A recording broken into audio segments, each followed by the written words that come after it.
एक खूबसूरत झील के किनारे एक छोटी सी बतख अपने खानदान के साथ रहती थी। इसका नाम बिबो था।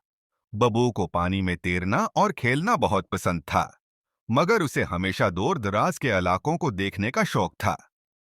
एक दिन बबू ने फैसला किया कि वो झील से बाहर की दुनिया देखेगी।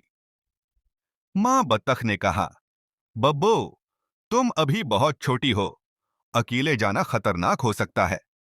लेकिन बबू जिद्दी थी। उसने कहा, माँ, मैं जल्द ही वापस आ जाऊंगी। बबू चलते चलते झील के किनारे से दूर निकल गई। रास्ते में उसने रंग बरंगे फूल देखे, प्यारे प्यारे परिंदे चहचहा रहे थे और बबू को हर मंजर खूबसूरत लग रहा था। लेकिन कुछ ही देर बाद वह जंगल के अंदर जा पहुंची, जहां हर तरफ ऊंचे दरख्त थे और रोशनी कम थी। बबू को एहसास हुआ कि वह रास्ता भूल गई है। परेशान होकर बबू ने इधर उधर देखा। अचानक एक खरगोश नजर आया। खरगोश ने पूछा, तुम यहां अकेली क्या कर रही हो?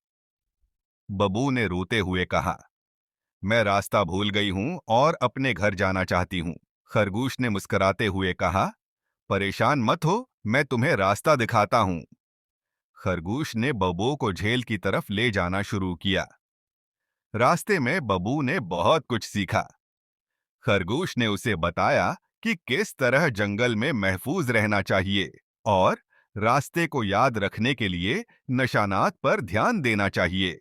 आखिरकार बबू वापस अपनी झील पर पहुंच गई।